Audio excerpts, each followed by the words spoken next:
Assalamualaikum warahmatullahi wabarakatuh. Iki ngaji santai-santai napa muhasabah.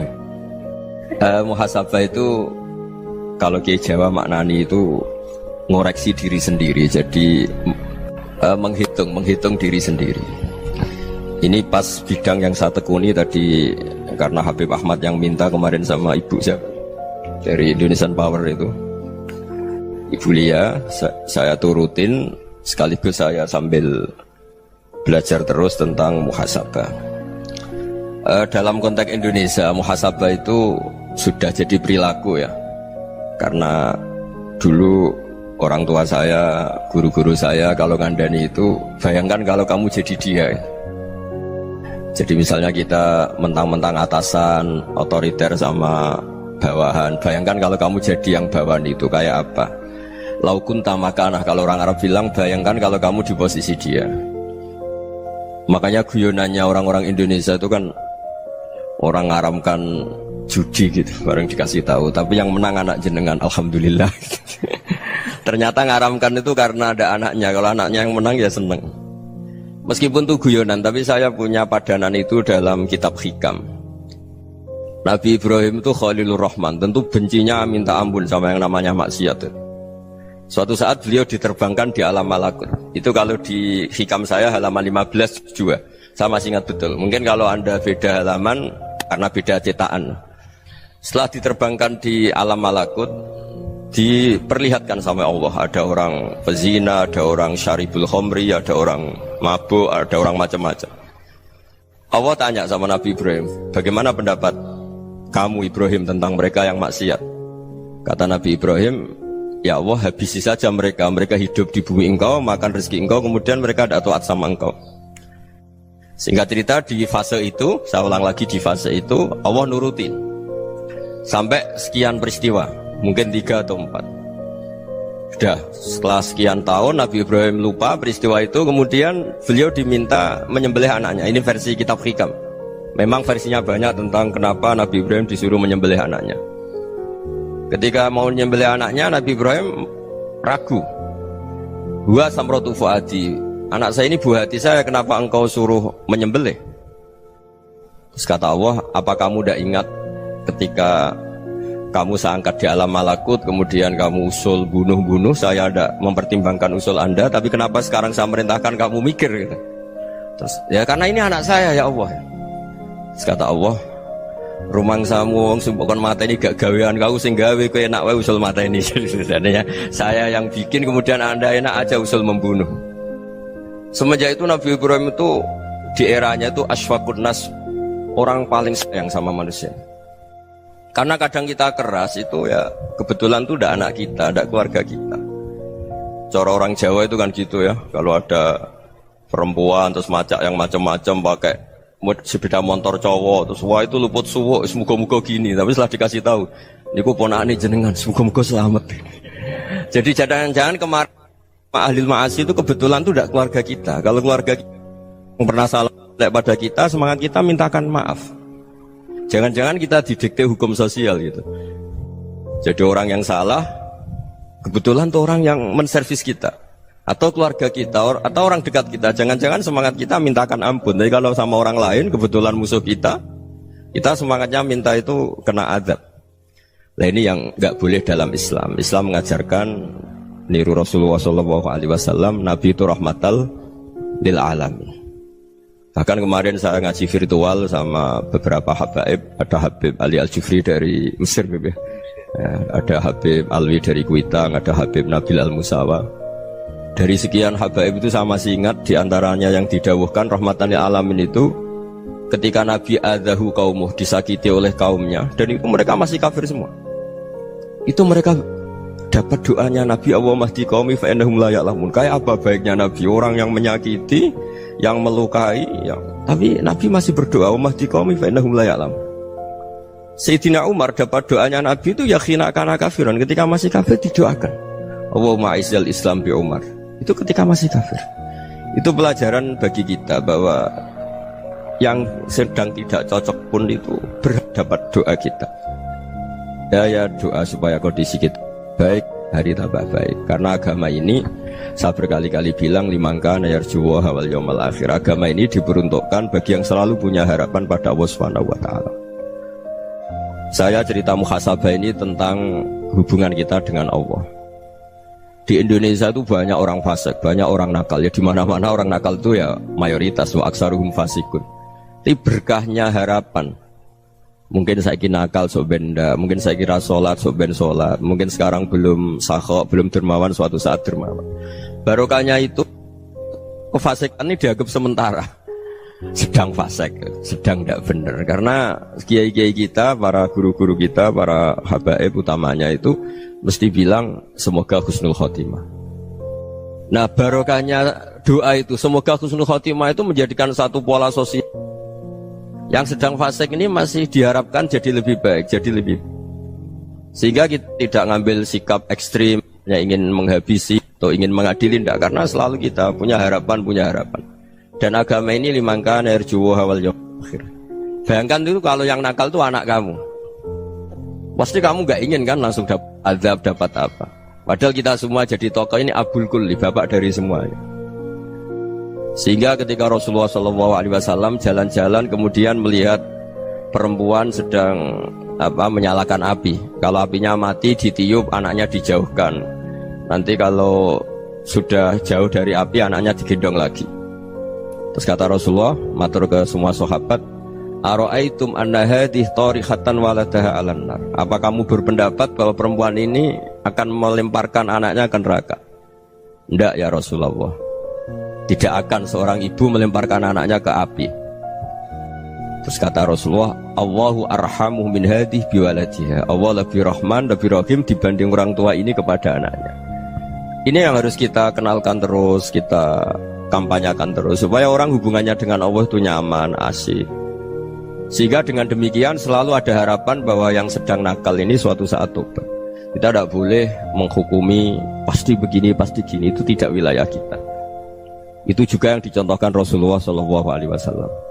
Secara lahir Nabi itu nggak berkenan sama Wahsy, karena Wahsy itu salahnya salah fatal karena membunuh ahabban nasi ila Rasulillah, yaitu membunuh Sayyid Hamzah. Jadi ketika Wahsy tobat, Nabi itu terima tobatnya.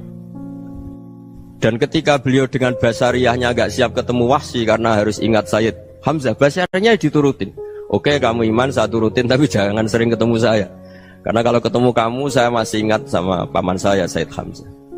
Kita bisa ngelola seperti itu. Kita tidak cocok sama orang, bagaimanapun mereka umat Rasulullah SAW, kita tetap mencintai mereka. Misalnya kalau beda agama, mereka sama-sama orang Indonesia, kita mencintai mereka atas nama warga Indonesia. Tapi kalau misalnya potongannya ora cocok, beda kultur, bawaannya itu mangkelno cara Jawa, ya bisa diilmoni, jangan ketemu. Wong sudah tidak cocok, ingin ketemu nyari solusi, roh ini tok seneng itu kan ya repot gitu. Ya sudah kalau nggak pati cocok ya jangan sering ketemu. Dan itu kita bisa memanage seperti itu tuh bisa. Saya berkali-kali cerita tentang Imam Syafi'i. Kalau dikasih tahu ya Imam Abu Abdillah, panggilannya Imam Syafi'i, tetangga anda ini ternyata banyak yang nggak senang anda. Jawabnya beliau senang. Ya bagus kalau nggak senang saya, ndak utang saya katanya. Jadi gara-gara sampean seneng aku ngatur aku ini kan. Dan mungkin sampean rasa seneng kan ya enak. Jadi hidup itu dianggap happy. Kalau seneng ya teman silaturahim, kalau nggak seneng ya nggak bakal utang gitu. Baru kayak seneng itu nggak ganggu. Gitu. Jadi dulu itu orang bisa ngelola seneng tidak seneng itu bisa. Karena ada kearifan hubungan dengan Allah Subhanahu wa taala. Hidupnya selesai karena masyghul bi dzikrillah, mereka sibuk dengan Allah. Makanya kata ulama-ulama tasawuf, kamu jangan melihat manusia perilakunya, tapi kamu juga harus ingat yang gerakkan semua itu Allah Subhanahu wa taala. Dengan demikian kita farah, kita senang. Makanya Nabi kalau ngutus Anas bin Malik kemudian nggak kesampaian yang diinginkan karena Anas main. Ketika garwa-garwani Nabi agak tersinggung, Nabi andaikan Allah menghendaki yang saya inginkan kesampaian, pasti itu kesampaian. Jadi dianggap kegagalan Anas gak manggil yang dituju Nabi itu ya kersane Allah, ya enteng saja. Sayyidina Ali lebih parah lagi yang dialamin. Itu dalam beliau kalau dipanggil itu gak cepet-cepet ke sana. Ketika ditanya, kenapa kamu tak panggil gak cepet ke saya? Amin tu ukubatak, karena aku tahu kau orang baik. Orang baik itu pemaaf. Jadi makanya orang-orang soleh dulu itu bodoni itu. Makanya sekarang kalau ada orang bodoni itu mesti beda orang soleh. Kalau orang-orang soleh itu kakean husnudzon akhirnya sering dibodonin.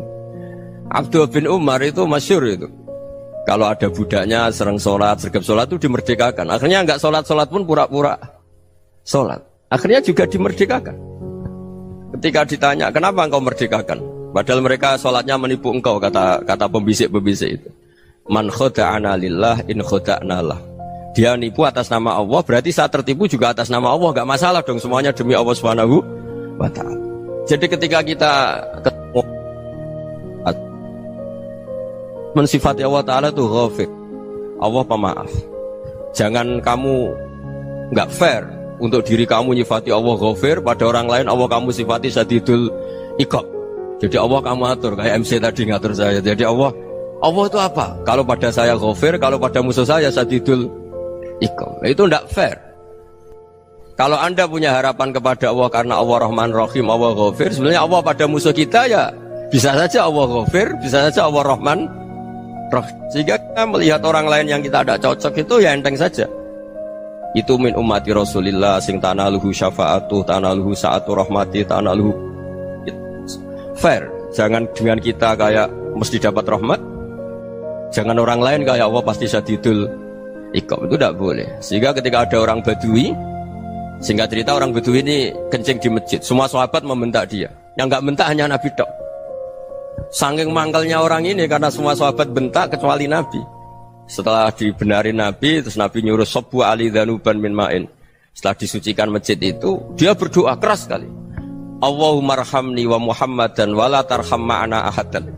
Ya Allah, yang berhak dapat rahmatmu hanya saya dan Nabi Muhammad, yang lainnya jangan gitu. Karena yang lainnya tuh jengkelin, gitu aja saya salah dimarah-marahin gitu. Jadi kalau kamu doa terbatas ya kayak orang Bedui ini, kayak orang Arabi. Apa kata Nabi? Laqad tahajjarta wasi'an. Allah yang rahmatnya luas menjadi kamu sempitkan. Karena kamu mau atur Allah hanya Rahman pada Indonesian Power, pada NU, pada kita, yang orang lain gak perlu dapat. Itu kan kasihan Islam, karena Islam terus gak dimiliki semua orang. Allah gak dimiliki semua orang, Rasulullah gak dimiliki semua orang, karena dipek NU, dipek ormas tertentu, dipek, gak boleh seperti itu. Gak boleh takhasyar tawasian, kata Nabi, gak boleh mempersempit zat yang rahmatnya itu luas. Ini semoga etika ini kita pakai di Indonesia. Yang sedang fase kita harapkan lebih baik. Yang sedang nggak dapat hidayah kita doakan dapat apa? Hidayah. Masyhur kan, makanya tadi saya mohon sama Habib Ali supaya Habib Ahmad supaya tetap mahalul qiyam, tabaruk sama Habib Ali. Di antara doa-doa di Simtud Duror masyhur itu antuqa bilal mudhniba minnah bil ghufran wal musi'a bil ihsan. Jadi harapannya para habaib, para orang-orang baik dulu ya, semoga yang dosa itu dimaafkan, yang sedang salah dibuka, bikin lebih baik. Nabi itu tugasnya juga gitu. Wastaghfir li dzambika walil mu'minina wal mu'minat. Nabi itu tugasnya juga memintakan ampun yang sedang salah.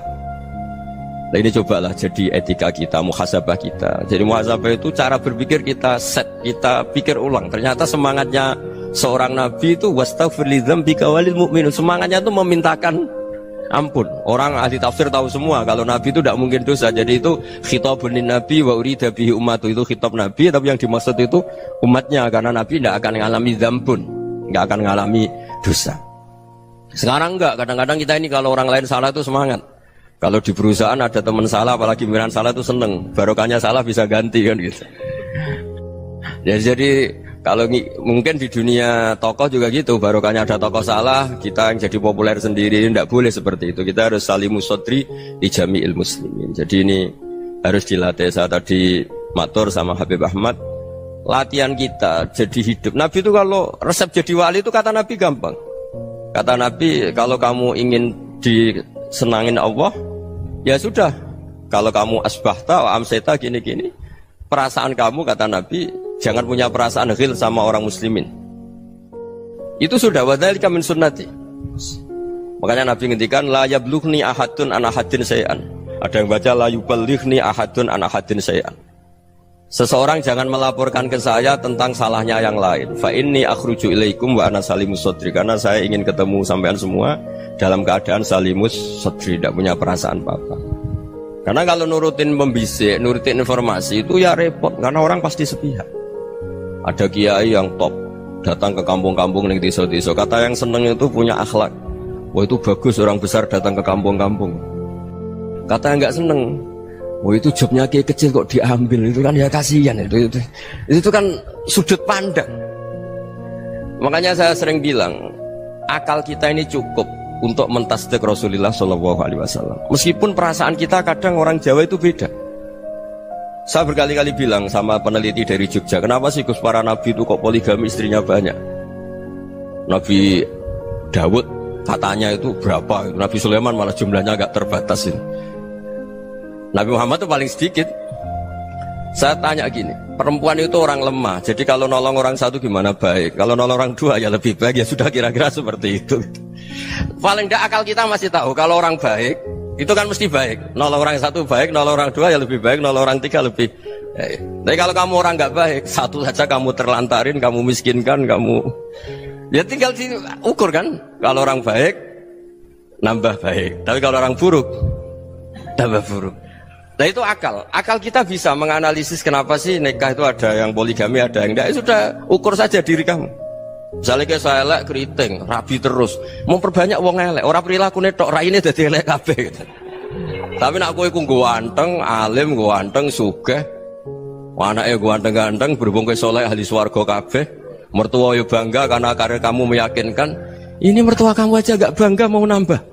Ipar gak bangga, mertua gak bangga, desa kamu yang kamu wayai juga gak beda dengan Nabi ketika nikah Juwairiyah itu gak ada pernikahan sebarokah Nabi dengan Juwairiyah itu Azharu Rasulillah. Di situ habis perang banyak tawanan gara-gara jadi besanya Nabi langsung dibebaskan semua karena Azharu Rasulillah. Sekarang besanya Kanjeng Nabi. Dulu Abu Sufyan mangkalnya bukan main sama Nabi gara-gara putrinya dinikah terus langsung jadi.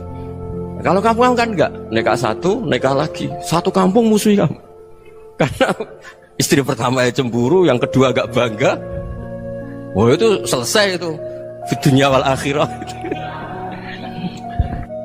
Maksud saya nganalisis Islam itu harus pakai akal. Dan akal yang dipakai, ini saya bawa ke kitab Ihya, adalah pikiran-pikiran para ulama. Makanya ketika Imam Ghazali ketika ditanya fakaifa bi muslimin fasikin asawwaha fi jami'i amri, kalau kalian ketemu orang fasik, orang Islam tapi fasik, perilakunya nggak ada yang benar. Kata Imam Ghazali jawabnya lucu, aneh. Ma min muslimin illa wa islamuhu ta'ah. Tidak ada orang Islam kecuali dia mau Islam, membenarkan Allah dan Rasul itu sudah taatnya dia. Kok kamu tidak bisa melihat taatnya dia?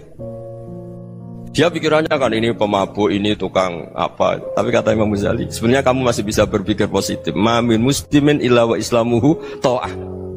Tidak ada seseorang Islam ketika dia milih Islam itu pasti ada taatnya, yaitu tasdik pada Allah dan tasdik kepada Rasulullah SAW.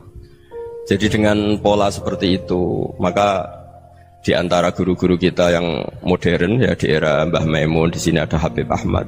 Habib Salim syair yang sering dibaca beliau adalah ada orang munajat sama Allah, ini cerita munajat. Itu orang itu ngendikan gini, ana muznibun, ana mukhtiun, ana asi, huwa rahimun, huwa ghafirun, huwa afi. Ya Allah, saya mukhti, saya orang yang salah. Ana muznib, saya orang yang dosa. Ana asin, saya sering maksiat. Tapi engkau ya Allah, engkau ghafir, pemaaf. Engkau rahim, maha pengasih. Engkau afin, yang mudah memaafkan. Kata orang ini, ya agak kurang ajar, tapi saking senengnya sama Allah. Qobal tuhunna salasatan bisalasat. Ya gini saja ya Allah, sifat engkau diadu dengan sifat saya. Engkau Tuhan, Gusti, nggak boleh kalah katanya. Terus wasatah liban ausofu ausofi, dan kau pasti pemenangnya gitu. Jadi ada orang rayu Allah dengan cara seperti itu ya ada ya. Saya ini manusia, salah saya banyak. Engkau ampunannya banyak. Engkau Tuhan, Gusti, nggak boleh ampunan Anda, ampunan engkau kalah dengan salah saya. Nggak boleh Tuhan kok kalah. Jadi untuk supaya orang punya harapan gitu. Banyak juga wali-wali yang jadab ketika datang ke makam Rasulullah SAW. Itu kalau dongo ya agak kacau sebetulnya, cara syariat agak kacau. Ya Allah, engkau punya dua pilihan. Jika engkau menjadikan saya soleh, surah habibuk, yang senang kekasihmu, yaitu Rasulullah SAW. Tapi jika engkau menjadikan saya fasik, surah adubuk, yang senang itu setan. Monggo jenengan mau menyenangkan kekasih jenengan, mau menyenangkan musuh jenengan, monggo jenengan bebas kok memilih. Mestinya Allah ya senang menyenangkan kekasihnya. Jadi ya, intinya Allah dipaksa untuk menjadikan dia orang soleh gitu. Jadi kayak kemarin itu Pak Bu siapa yang kesini itu. kuliah ke sini itu sama Habib Ahmad. Saya pertama nggak mau, lama-lama Habib Ahmad. Ini gimana Gus? Orang taunya saya dekat jenengan, kalau nggak kasil saya waduh, Beb. Ini kayak doanya wali yang tadi. Nggak punya pilihan, Beb. Nggak ada pilihan ini. Jadi saya mohon muhasabah itu dimulai cara berpikir. Makanya di sini sebetulnya tag ini supaya dapat barokahnya Ihya. Ini kitab yang disenangi para habaib, para ulama. Sebetulnya tag di muhasabah itu redaksinya gini ya, yang lengkap. Hasibu anfusakum qabla an tuhasabu wazinuha qabla an tuzanu wa tahayya'u lil ardil akbar. Jadi ada kata wazinu, jadi ukur. Perilaku Anda ini diukur, ditakar. Misalnya kita sebagai suami kan ya punya hal-hal yang kita tidak ideal. Cara wong Jawa mesti pesek. Cara rezeki ya pas-pasan. Dan kita juga kalau makanya agak boleh tanya istri begini, apa saya cinta pertama Anda? Pasti Anda kecewa. Orang jadi istri hanya korban terakhir itu. Sudah. Karena orang kalau ngelamar kemana-mana gak jadi, yang jadi istri itu pasti korban terakhir itu. Jarang istri pilihan pertama, jarang. Ayo semua yang nikah. Rata-rata itu pilihan Anda pertama Pak, dari sekian ditolak di mana-mana terus. Ya perempuan terakhir. Kamu juga korban terakhir gitu. Itu wali-wali dulu kalau ngandani kita itu sederhana. Antal ini masyhur diceritakan Habib Zain bin Semit dalam kitab Al-Manhajus Sawi. Antalam tajid min nafsika kullama turid. Fa kaifa turidu min ghairika kullama turid. Kamu yang ingin ideal saja, kamu tidak menemukan pada diri kamu untuk menjadi ideal. Kamu kan ingin ganteng, ingin punya uang banyak, ingin perilaku Anda sempurna. Anda saja yang punya keinginan tidak bisa mewujudkan keinginan Anda sendiri. Fa kaifa turidu min ghairika ma turid. Jadi antalam tajid min nafsika kullama turid. Fa kaifa turidu min ghairika kullama turid. Kamu yang punya keinginan saja. Misalnya saya ingin punya uang banyak, perilaku saya selalu benar, gak pernah salah. Loh, saya yang ingin saja dengan diri saya, gak bisa untuk benar terus. Kok kamu berharap orang lain selalu benar? Jadi anta lam tajid, ya sama. Kalau kamu menuntut istri kamu itu ramah, neriman, apa kamu neriman sama wajah istri Anda gitu? Engkau ya pola neng dinti jajaki sana jajaki sini, kamu sendiri tidak tahu apa. Jadi itu nasihat yang luar biasa. Antalam tajid min nafsika kullama turid, fa kaifa turidu min ghairika kullama turid. Kamu mau menghormati semua orang? Tidak mau kan? Kemudian Anda berharap semua orang menghormati kamu. Kamu tidak ingin kan orang lain semua menghujat kamu. Sementara kamu enak aja menghujat orang lain. Makanya Rasulullah SAW luar biasa ketika bikin kaidah sosial. Apa la yu'minu ahadukum hatta yuhibba li akhihi ma yuhibbu li nafsi. Jadi kalau ukuran iman itu sederhana. Kalau sesuatu itu baik, nyaman bagi Anda ya bayangkan itu pada teman Anda. Misalnya Anda bangun tidur sudah acak-acakan, gak punya uang, utang jatuh tempo, kan gak ingin ketemu orang. Ya kamu jangan bertamu ke jenis ini karena dengan kamu yang alami juga gak siap ketemu orang. Makanya ada Habib Alim itu dilapuri sama seseorang. Beb, dulu teman saya itu ketika saya kaya itu sering main ke saya. Setelah saya miskin, mereka tidak main ke saya. Kata Habib itu bagus, sunnah Allah begitu itu bagus. Coba kalau kamu dulu kaya, teman kamu main kan kamu gaya. Di rumah ada makanan, bisa hormat tamu. Setelah kamu miskin jadi buruh manol di pasar atau buruh bikin boto, teman kamu datang, malu enggak kamu? Mendingan enggak datang gitu. Akhirnya baru, oh ya alhamdulillah kalau gitu. Loh iya kan dulu teman kita datang, kita ada Alphard, istri cantik, rumah bagus. Lah kita miskin, buruhnya orang pas dibentak-bentak, teman kamu udah datang. Milih datang apa enggak kalau setelah kamu jatuh? Enggak kan? Jadi barokahnya ilmu itu terus. Ya, tapi kadang-kadang orang tuh, wah setelah saya miskin teman-teman enggak kasih ke sini. Ya kalau kamu sudah jatuh, teman-teman kamu ke situ jadi tontonan. Ya mulai sekarang cara berpikir itu dirubah. Dulu yang namanya kiai itu kalau diundang orang itu ya agak-agak senang. Semenjak saya itu agak rubah. Mengundang kiai, ngatur kiai itu tak haram-haramkan ya ada lumayan lah sekarang itu sudah mulai agak beretika.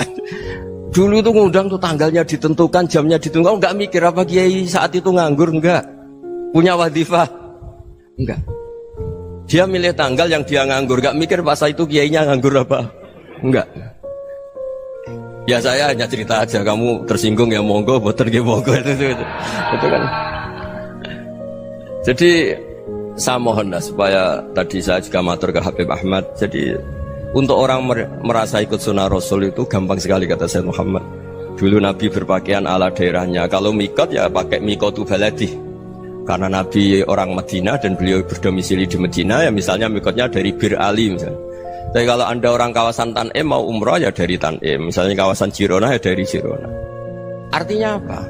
Kamu ngambil mikot karena Nabi mikot misalnya dari Bir Ali, bukan berarti kamu harus seperti Nabi di Bir Ali. Kamu orang Mekah, misalnya kamu orang Tanim, orang ya harus dari mikotu apa? Baladi.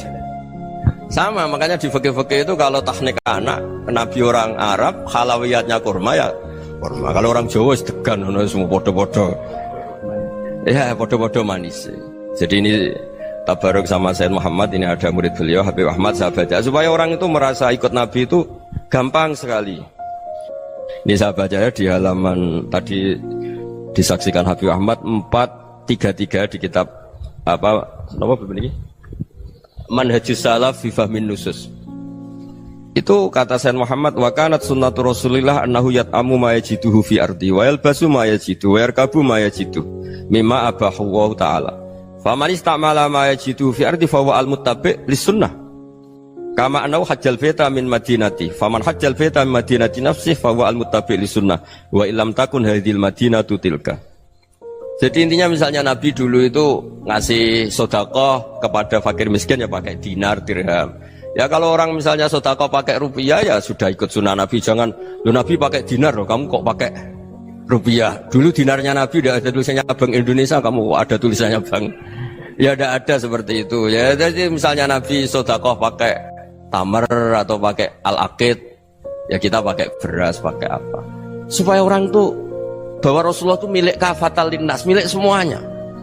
Sehingga merasa ikut sunnah Nabi itu ya semuanya. Makanya dulu Mbah Mun kalau motivasi saya supaya bombong, kalau orang Jawa bilang bombong. Wong Jawa mesti ono wong alim. Beliau menyontohkan Mas itu Mbah Fadol, Senori, Mbah Ihsan Jambes itu bisa ngarang-ngarang kitab luar biasa. Padahal beliau bukan orang Arab. Imam Sibawayh itu orang Persia, Imam Ghazali orang Tus itu juga ikut Persia. Kata Mbah Mun, wong sing ora Arab lah mesti untuk jatah alim kata beliau. Karena Nabi itu diutus kafatal linnas. Nanti kalau orang yang alim itu Arab tok, berarti tidak ada perwakilan dari Afrika, dari Asia Tenggara, dari mana-mana. Makanya karena Nabi statusnya itu kafatal linnas. Jadi kita harus bangga sebagai Muslim, sebagai orang Indonesia karena misalnya Wali Kutub dulu terkenalnya hanya ada di Yaman, di mana. Ternyata pernah ada juga di Indonesia dan seperti Habib Abu Bakar Segaf Gresik. Jadi ya artinya kan tetap orang Indonesia meskipun beliau dzurriyyah Rasul kan ya sudah orang apa? Orang Indonesia. Dzurriyyahnya Habib Ali Simtuduror sekarang di Solo. Jadi Indonesia juga dapat alawin banyak dari Sadatin al-Alawin juga banyak. Jadi saya mohon barokahnya ngaji seperti ini. Melihat orang lain tuh gampang, bayangkan tuh kalau anak kamu. Makanya Nabi nanti kalau nggak percaya lihat di Hikam nomor 15 di kitab saya itu. Di situ dijelaskan oleh Hikam, jangan-jangan semangat Anda pada orang yang maksiat, pada orang yang keliru supaya dihukum itu karena kebetulan itu udah anak Anda, itu udah keluarga Anda. Coba kalau itu keluarga Anda. Makanya kalau saya guyonan di Jogja itu ada pembantu mecahkan piring terus dimarahi majikannya, saya mesti guyon gitu. Pasti itu pembantunya tidak cantik. Kok bisa Gus? Andai kan cantik dan kamu senang mecahno piring satu, piring 1000 ra iso ngamuk. Ternyata ngamuknya tuh karena mecahkan piring apa karena plus tidak cantik? Coba jawab para lelaki ini. Kamu marah sama orang maksiat tuh karena maksiat karena plus itu udah anak Anda. Bayangkan kalau itu anak Anda. Itu hebatnya Rasulullah SAW. Karena kita yang salah pun kadung umatnya, Nabi tetap ngasih fasilitas syafaati li ahlil kabair min ummati. Kayak apa baiknya Nabi? Nggak ikut maksiat tapi ikut fasilitasi ngasih syafaat. Loh kalau li ahlil ibadah kan wajar. Nabi ketika ini syafaati li ahlil kabair min ummati. Ya karena tadi logika yang dibangun Rasulullah itu logika yang luar biasa. Kita semangat orang lain kena hukuman itu karena kita tidak punya rofah, tidak punya rohmah. Coba kalau Rasulullah yang bil mukminina raufur Rahim. Semangatnya itu mendoakan supaya tobat, mendoakan diampuni. Dan itu juga yang diperintahkan oleh Allah Subhanahu wa taala, wastaghfir li dzambika walil mu'minina wal mu'minat. Ya semoga barokahnya ngaji ini, barokahnya Habib Ahmad, barokahnya Maulid Simtud Duror, barokahnya semua kitab Madaih, Tiba Berjanji semuanya, barokahnya Ikhya, barokahnya Said Muhammad, barokahnya guru kita semua, Mbah Maimun, bapak saya. Kita ini ngikuti manhaj, ya, ngikuti apa? Manhaj. Saya sering didhawuhi Mbah Mun, kenapa ihdinas siratal mustaqim bukan siratoka? Bukan jalan engkau ya Allah, karena Allah itu nggak bisa kamu tiru. Allah itu tidak tidur, tidak makan, tidak kesel, tidak capek. Yang bisa ditiru itu siratal ladzina an'amta alaihim. Yang bisa ditiru manusia ya niru manusia. Karena Allah itu tidak bisa ditiru. Makanya ihdinas siratal mustaqim siratal ladzina. Dan niru siapa? Niru guru-guru kita. Termasuk niru cara pandang. Jadi misalnya ada orang awam di rumah itu hanya delok reng, delok tikus liwat, itu kan kayak nganggur. Ora tahajud malah mendelok reng. Melihatnya jangan gitu. Huwa tarokal ma'asiyah. Dia di rumahnya ndak dugem, ndak kemana-mana. Dia berarti malam itu tarkul ma'asi. Tidak nyopet, tidak garong, tidak ke tempat maksiat. Susahnya apa sih husnudzon? Jadi jangan lihat huwa tarkut tahajud, huwa tarokat tahajud, wa taroka qiyamal lail. Oke ya, namanya orang begitu ya tidak tahajud, tidak qiyamul lail. Tapi susahnya apa sih kamu bilang huwa tarokal ma'asiyah? Dia juga meninggalkan maksiat, dan tarkul maksiat itu ibadah. Supaya orang tuh gampang lah husnudzon sama orang muslim. Ini orang mukmin, orang yang luar biasa. Di mata Allah itu orang yang luar biasa. Kayak tadi Imam Ghazali, kalau saya ketemu orang muslim kemudian dia tidak pernah baik, gimana? Kata Imam Ghazali, ma min muslimin illa wa islamuhu ta'ah. Tidak ada orang Islam ketika dia mentasdihkan Allah dan Rasulullah, berarti dia juga punya taat. Ya ini latihan saja, sing iso nglakoni Habib Ahmad kula namung cerita mawon. Kula cerita secara akademik, saya punya kitab, saya baca, dan alhamdulillah kita paham barokahnya para guru, dan supaya terbiasalah. Sebaik-baiknya ibadah husnudzoni billah wa husnudzoni bil mu'min. Soal tidak cocok ya diilmoni tadi ya, namanya nggak cocok ya jangan sering ketemu. Seperti Rasulullah SAW, beliau karena sangat mencintai Said Hamzah, ketemu orang yang pernah begitu sama Said Hamzah ya beliau secara basyariah tidak siap. Tapi beliau secara cara bahasa sekarang, secara profesional, kalau beliau seorang nabi dan harus menerima tobatnya siapapun ya diterima. Saya meskipun dengan A, B gak cocok karena dia begini-begini sama saya, tapi saya ingat dia sholat, dia baca sholawat, dia mencintai Rasulullah, ya kita hormat. Ya soal gak cocok ya di manage tadi ya, zurhiban tasdid huban. Kalau gak pati cocok ya jangan sering ketemu, bawaannya enak nanti. jadi ya semuanya itu diilmoni lah. Makanya ngendikane Ma'ruf Al-Qurhi, ada yang baca Al-Kharqi, mangqala fil yaumi salasa marrat wa marham ummata Muhammad kutiba minal abdal. Karena semangat mencintai siapapun satu hari sering baca marham ummata Muhammad wa ma asli ummata Muhammad wa ma tajawaz an ummati Muhammad, itu mesti kutiba minal abdal. Dia pasti termasuk wali abdal. Maksudnya semangat mencintai ya dilatih lah. Misalnya Indonesia Power atau PLN, andai kan tidak ada PLN tuh kayak apa? Orang nggak bisa ngaji, tidak bisa aktivitas. Ya barokahnya ada PLN, barokahnya jasanya. Kita sadar, tidak semua kebaikan kita ini memenuhi keinginan orang banyak. Gitu. Orang banyak ingin listrik, ingin saluran apa, dan itu kadang yang mewujudkan orang lain atau kelompok lain. Ya karena itu manfaat ke orang lain ya kita doakan. Karena khairun nas anfa'uhum linnas. Sehingga kita terbiasalah ngakui orang lain. Seperti semangatnya Rasulullah SAW, semuanya itu didoakan, semuanya diinginkan kebaikannya. Bahkan Nabi gak putus asa sampai di akhirat. Ketika Nabi lain sudah putus asa karena sudah akhirat, sampai dimintai syafaat semuanya bilang nafsi, nafsi. Karena merasa semuanya gak punya nyali di depan Allah. Karena ini sudah akhirat, sudah finish. Tapi apa Rasulullah? Analah. Ya sudah, saya sanggup mensyafaati kalian. Terus kata Nabi, fa'atiyal arsya. Saya mendatangi aras fa akhirru lahu sajidan, saya sujud wa ahmaduhu bima hamida 'allamaniha rabbi. Kemudian saya tetap muji Allah dengan pujian yang terus menerus.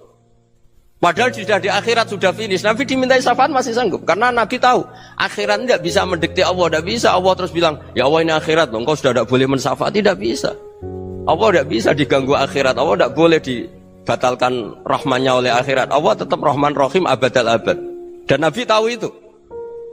Makanya kata para ulama, fa Muhammadun ahmadu min ghairihi. Jadi Nabi Muhammad namanya dua, yang terkenal. Sebenarnya banyak yang terkenal dua, Muhammad sama Ahmad. Ketika Nabi punya nyali memuji Allah di akhir akhirat atau sudah di akhirat itu fa Muhammadun ahmadu min ghairi. Ketika Nabi lain sudah tidak punya nyali muji Allah karena sudah akhirat, Nabi Muhammad tetap berani muji Allah di saat seperti itu. Makanya ahmadu di situ kata ulama itu af'al tafdil, fa Muhammadun ahmadu min ghairi. Kanjeng Nabi lebih memuji Allah di saat yang Nabi lain sudah tidak punya nyali untuk muji Allah di saat itu. Makanya kata Nabi fa akhiru lahu sajidan wa ahmaduhu bi mahamida 'allamaniha rabbi. Akhirnya setelah lama gitu terus Allah ngendikan ya Muhammad irfa' ra'sak wasal tuttah wasfa' tusyaffa. Sudah Muhammad, angkat kepala kamu, kamu minta apa saya turutin, dan kalau kamu ingin mensyafaati umatmu saya beri hak napa? Syafaat. Nah, semoga semangat itu juga menjadikan kita munajat bahwa rahmat Allah tidak terbatas, harapan juga tidak terbatas. Mungkin yang sedang nakal ya kita katakan sedang, jangan terus kamu pastikan wah ini mesti suul khotimah, mesti tidak orang baik. Ndak, agama ini liman kana yarjuwa wal yaumal akhir, selalu bagi yang punya harapan. Ya, mugi-mugi dapat barokah semua. Mantu dengan kata wassalamualaikum warahmatullahi wabarakatuh.